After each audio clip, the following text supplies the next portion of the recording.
to start off, I'm going to need to borrow those real quick. There we go. Now we can get started. What's good, guys? Welcome back to the channel and welcome to the very first video with the 1 month project truck. Y'all got to start dropping some names down below. But today we're going to be going over the must-dos after you buy a new to you vehicle, especially if it's like in this case, a old one. So this truck, depending on when it was made, is 26 or 27 years old. Now it does only have 157,000 miles on it, but still with that kind of age, you're going to have some wear items. And so you got to go over those things to ensure if anything needs replacing, you go ahead and do it before you start driving the thing, because the last thing you want to do, buy you a new truck, don't check anything, just go driving, and it starts tearing up on you. So obviously we got the wheels and tires off, but before you take the fronts off, you want to jack the suspension up off the ground. Go ahead and grab the sides of the tire and wiggle it. If you have play, you've got something in your steering loose, which we do on this truck. I think it's going to be the tie rods, but it could be the gearbox as well. And then you go ahead and grab the top and the bottom of the tire, wiggle that, and if you have play, that's a little bit worse case, you're going to have ball joint issues, upper or lower, which you definitely need to replace. Thankfully on this, it's solid as a rock, so we don't have any ball joint issues. We just want to go through here and ensure that anything that is messed up or worn out, let's go ahead and find out about it. Go ahead and comment down below if you see the issue that I saw immediately. It's not the upper ball joint being a little gunky and grimy. It is in fact this sway bar end link that does not have a single bushing on it. That is crazy. Now, first glance, it's pretty good under here, right? A little grimy, but everything looks dry. First glance here, of course, upper and ball joints felt good. Check out these axle shafts. That looks original to me, and they are crispy fresh. Like that's a rare treat for these to not be busted or anything. That is awesome. But this is totally shot, which I haven't heard it or felt it. Of course, I haven't been corner carving, but this thing does ride extremely good going down the road. Our tie rod end link looks pretty decent. It's probably been replaced at some point, but we start creeping up in here, we get a little bit more damp for sure. So up there, I learned to pit my arms. You can see some grease, so maybe that's been replaced. Maybe they just greased it to tighten up the front. You never really know when buying a used vehicle. A little damp right here on the front diff. That could either be the engine leaking down on it or the front diff actually leaking. Right there is our bolt to check it, which we will do in just a second. And then, like I said, a little damp in there. Brakes are actually good. You can look in there, see your pads. I didn't know, maybe these did come with Bilsteins. Is that original? Probably not, but then again, it could be. They're actually freaking tiny. But so far, so good right here. If we come to the back, I've already spotted an issue when I bought the truck. Back here, looking good. Relatively rust-free, just a little surface rust. I know if anybody's up north, you're like, you're crazy, that has no rust on it. But here in the south, this is still good, especially for the age of this vehicle, just a little surface rust. But if we look right there, our rear diff is pretty damp, but that's not the weird part. If we take a look right here at the top, it's got a little leak.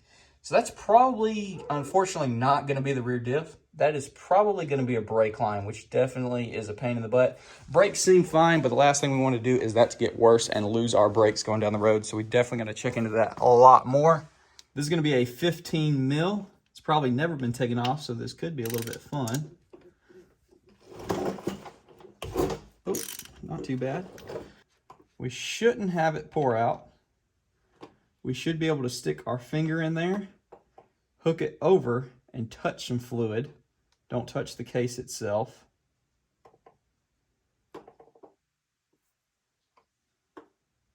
There we are. It does have fluid, but it's a little bit lower than I would expect it to be. Got to reach in there kind of over this hump right here to get to it. Front diff got fluid, but we probably want to go ahead and change it at some point for sure. Now here on the rear diff, you just attach your ratchet like you would to a socket. Get it to bite in there.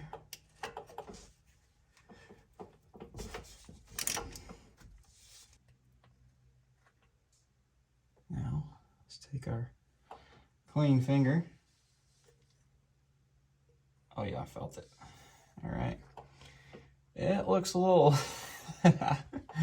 looks a little gross for sure. Some people say that this is supposed to be full to where it pours out. Some say it's supposed to be ½ an inch to an inch below. You can decide. Probably after we do some suspension mods, we will go back through here and change all these fluids.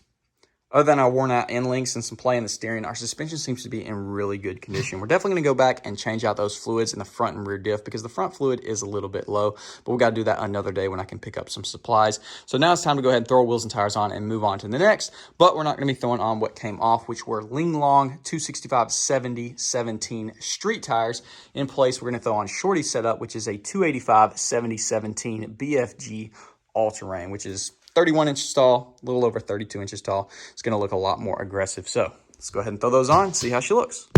Oh yeah, that's about 100 times better. That looks super good. So next up is going to be checking any service lights that you have. So this truck does have a service engine soon light.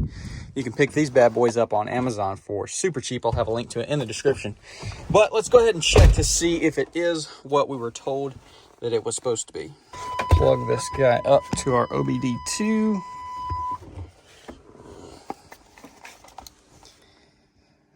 Yes, we are. Key on. Codes found. Read codes. Stored codes. Catalytic system efficiency below threshold. And so that's the 1 and 2 cats, which that makes me feel good because that is exactly what the guy said. So that means we don't have any crazy other check engine lights that we're not familiar with. So this truck does not have any cats on it for whatever reason, whether they clogged up and they just decided to ditch them because they are expensive to replace, or they just decide, hey, we'll cut the cats off, sell them, make us some money, and then throw a big muffler on here. That also could be a possibility. But either way, I have a solution that should get rid of that code, but we're not going to tackle that today. We're going to tackle that in the exhaust video coming very soon. Now we're going to go ahead and knock out an oil change. That way we know we have the right amount of fresh fluid in here. We can write down our miles and get on a regular service schedule. I was scrolling through the owner's manual, and I've never noticed this before, but they actually have 2 separate recommendations on oil changes. If you're someone that does short trip city driving, every 3,000 miles. If you're someone that does longer trips, every 7,500 miles. So depending on how you drive, they recommended some pretty drastically different oil change intervals. Either way, we're going to go ahead, get it knocked out. Valvoline, full synthetic, 5W30, standard CarQuest filter. Some people do different weight oils in these older trucks, but we're going to go ahead and just throw in what they recommend. So let's go ahead and knock that out. 15 mil on our drain bolt. Oh yeah. How to get your oil filter off. We are going to be spinning it towards the engine upward. I'm underneath it, obviously, and it's a horrendous design. It's right over the drive shaft, so we're definitely going to make a big mess right there. You could put a plastic bag over it or something, I know that, but we're just going to hopefully not splash myself in the face. That's the goal.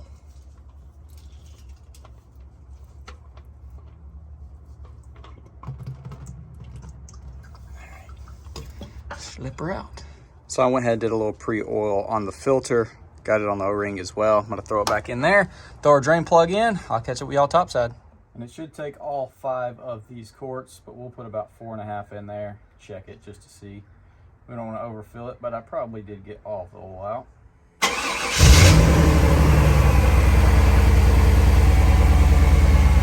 I'm going to go ahead and use our tactical Nitto pin. That is as good as it gets.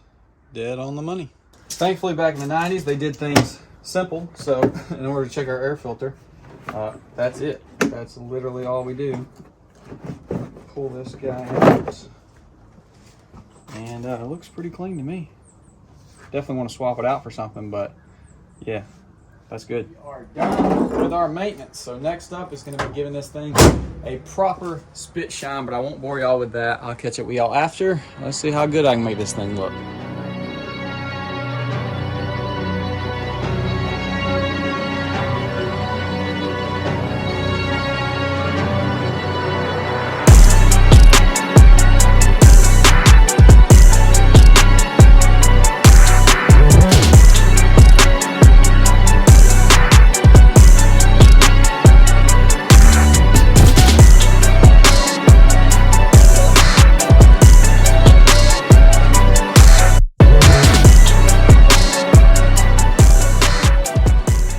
Guys, well, here she is looking so much better on the BFGs. That made the world of a difference. It's way more aggressive. I am in love with this thing, and that good detail definitely went a long ways. It is shining up real nice. Let's do a little walk around.